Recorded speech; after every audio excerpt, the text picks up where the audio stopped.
Bonjour à tous, bienvenue sur Sunugal Chicana, bienvenue dans cette chaîne YouTube dans laquelle je traite d'entrepreneuriat, de conseils, d'actualité, de chroniques politiques sur des sujets qui concernent le Sénégal et sur l'Afrique. Alors aujourd'hui, je voudrais qu'on parle de l'élection présidentielle du Sénégal parce qu'on a réussi une prouesse extraordinaire au Sénégal. Et je pense qu'il y a de quoi être fier de notre peuple. Il y a de quoi être fier de qui nous sommes. Il y a lieu d'être fier de notre histoire, de notre régime politique. Très honnêtement, moi, cette élection présidentielle, je l'ai vécue au Sénégal. Parce qu'en 2019, je m'étais fait une promesse. Et je m'étais dit, la prochaine élection présidentielle, je ne la vivrai pas dans les réseaux sociaux. Je la vivrai sur le terrain. Et par la grâce de Dieu, en 2024, j'étais au Sénégal. Alors, aussi dans le cadre de notre cabinet de conseil Human Resources Advising, qui est un cabinet que j'ai créé qui évolue au Sénégal principalement et qui, d'une part, accompagne les décideurs publics sénégalais dans le déploiement de réformes politiques, dans la communication stratégique aussi grandement, et aussi qui fait dans la formation, voilà, dans le développement des compétences. Et donc, j'étais au Sénégal d'abord pour le compte de Human Resources Advising, pour accompagner des acteurs institutionnels au Sénégal. Nous, c'est ce qu'on fait au quotidien et donc ce qui me fait dire aujourd'hui à la diaspora de continuer à investir et d'investir au Sénégal dans le domaine professionnel parce que c'est voilà, l'une des conditions, l'un des moyens qui va nous permettre, au-delà du don que nous faisons à nos proches, d'impacter le réel sénégalais, le réel africain et aussi surtout l'économie et l'emploi au Sénégal. Donc, je reviens à mon sujet de base, l'élection présidentielle. Donc, j'étais très, très fier parce que quand je rentrais en France, je me suis dit, bah, tiens, quand je partirai, mes collègues français, je veux dire, vont me dire, mais tiens, Bokar, votre pays, l'élection, etc. Et tout le monde a suivi l'actualité au Sénégal. Franchement, tout le monde a suivi l'actualité. Quand je suis descendu à l'aéroport, j'ai pris un taxi pour revenir chez moi. Et même le taximan me disait, enfin, à un moment donné, voilà, il savait que je venais du Sénégal. Et donc, il m'a dit, ah, mais vous avez un nouveau président de la République, hein, tout s'est très bien passé. Donc, pour vous dire, tout le monde a suivi l'actualité au Sénégal. Et c'était pas du tout évident. Quand on a vu les derniers déroulements, on va dire après l'annulation de l'élection par le président sortant Macky Sall, la tension était montée d'un cran. D'accord. On craignait le pire au Sénégal. Tout le monde voulait aller à l'élection présidentielle, mais on avait des blocages. Et la façon dont le Conseil constitutionnel s'est saisi du sujet, c'était juste extraordinaire à la fin. Parce que j'ai envie de dire que le Conseil constitutionnel s'est quand même, on va dire, rattrapé en quelque sorte. Le Conseil s'est rattrapé, voilà, en disant au président de la République, dans un premier temps, qu'on ne peut pas aller au-delà de la durée du mandat, voilà, légalement constitué, qui est le 2 avril. Lorsque le président s'est entêté à annuler l'élection, voilà, a voulu faire un dialogue national, etc.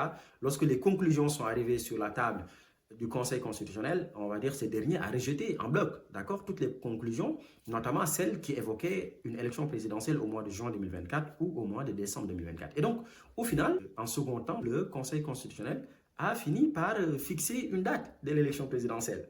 Et le président a sorti un décret pour dire, voilà, finalement, on fait l'élection le 24 mars 2024. Donc, pour vous montrer déjà ce dialogue, hein, d'accord, ce ping-pong entre le judiciaire incarné par le Conseil constitutionnel, qui est voilà, le garant de la réglementation juridique du Sénégal, et d'autre part, le pouvoir exécutif, qui aujourd'hui, on va dire, détient aussi les pouvoirs civils et militaires, qui nomme aux emplois civils et militaires, etc.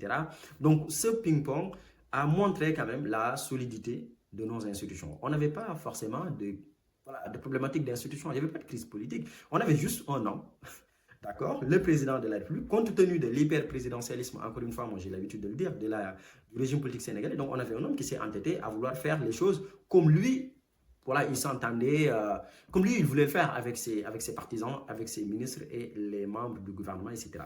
Et du coup, ce ping-pong a montré la solidité de notre République, a montré aussi la maturité de notre République et aussi il faut le signifier et le magnifier, on va dire l'esprit de dépassement, en quelque sorte, hein, des hommes qui incarnent. Parce que aussi le président de la République pouvait s'entêter, d'accord. Et personne ne pouvait l'arrêter. Il faut se dire la vérité. Le régime est conçu comme ça au Sénégal. Personne n'allait arrêter le président de la République. Et donc, il a fallu quand même, à la fin, malheureusement, compter, je mets des guillemets, sur, on va dire, sa capacité de raisonnement, donc son bon sens, pour aller dans le sens du Conseil constitutionnel. Et aussi saluer voilà la grandeur des membres du Conseil constitutionnel qui se sont dit à un moment donné, il faut arrêter ce gars parce que, entre guillemets, il est devenu absolument fou, comme disait Montesquieu, parce que le pouvoir rend fou.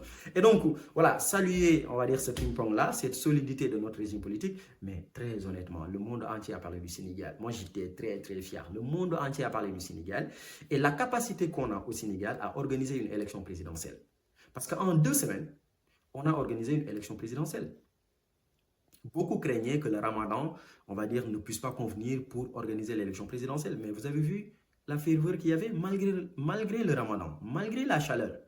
D'accord? Mais il y avait cette ferveur-là. Les gens étaient enthousiasmés qu'il y ait une date, le 24 mars, pour l'élection présidentielle. Et la capacité de notre administration à organiser une élection doit faire tache d'huile dans les autres pays de l'Afrique. Regardez au Mali, par exemple. Ça fait plusieurs années qu'ils peinent à organiser une élection. Regardez en Guinée-Conakry.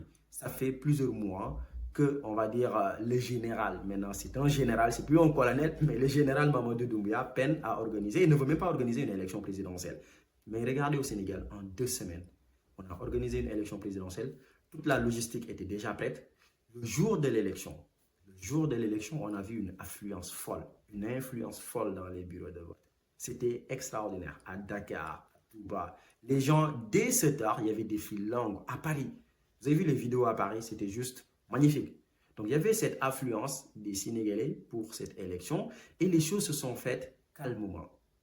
Les choses se sont surtout faites calmement. Parce que imaginez, on aurait pu mettre cette logistique, on aurait pu organiser, etc. Et qu'à la fin, qu'il y ait des violences, qu'il y ait mort d'homme. Alors qu'ici, on a organisé une élection, il n'y a pas eu mort d'homme, tout s'est hyper méga bien passé. Et cerise sur le gâteau, les gars, cerise sur le gâteau. Dès le soir, on a eu les tendances fortes. Dès le soir, les candidats, certains candidats, commençaient à féliciter le président de la République, nouvellement élu, en l'espèce Bassirou Diomaye Faye. Donc ça, c'est juste quelque chose qui est extraordinaire, c'est juste quelque chose qui est dingue. Je pense que c'est, je n'ai pas l'habitude de dire, je ne veux pas dire plutôt, c'est la première fois dans l'histoire politique du Sénégal, mais en tout cas, rare, voilà, pour être prudent, rares sont les élections qui se sont passées aussi bien comme celle du 24 mars 2024. Dès le soir, on avait les tendances fortes. En France, dès 20h, on a les résultats quand on vote un dimanche. Dès 20h, on a les résultats qui sortent. Ça s'est fait pareil au Sénégal.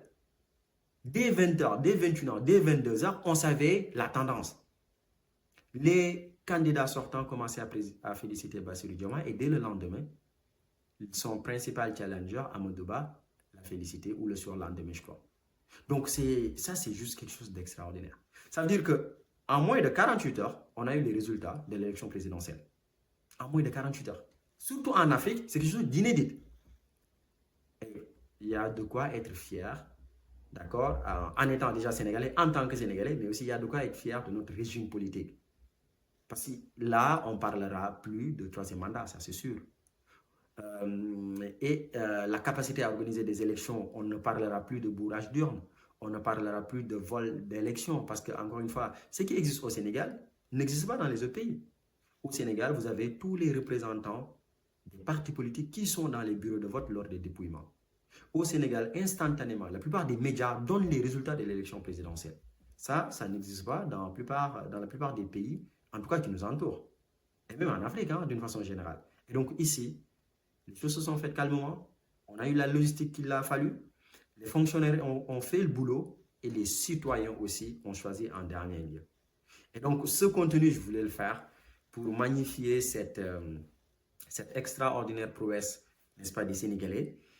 J'espère tout simplement que la rupture tamponnée par, on va dire, les nouveaux décideurs, cette rupture va se mettre en place, autant dans le domaine économique, dans le domaine social, dans le domaine monétaire, dans le domaine surtout de la souveraineté, parce qu'en l'espèce, le nouveau référentiel des politiques publiques sénégalaises, c'est non plus le plan Sénégal émergent, mais c'est ce qu'on appelle le projet. Voilà, le projet de transformation systémique de la République du Sénégal. Sur ce, n'hésitez pas à me dire, vous, ce que vous en pensez de cette élection présidentielle. Est-ce que aussi, encore une fois, hein, on peut voilà, est-ce qu'il y a des choses à mettre encore sur la table pour que demain, qu'on ait encore une élection beaucoup plus apaisée? Voilà, dites-moi dans les commentaires ce que vous en pensez. Parce qu'il faut qu'on s'inscrive dans cette dimension d'amélioration continue, comme dans une entreprise privée, afin que la prochaine élection présidentielle de 2024 se passe, de 2029 plutôt, se passe encore de la plus belle des manières et que même, pourquoi pas, dès 20h, qu'on ait les résultats de l'élection présidentielle de 2029. À très bientôt sur Sunugal ci Kanam. Abonnez-vous dans la page, restez connectés et surtout activez la cloche de notification. Salut.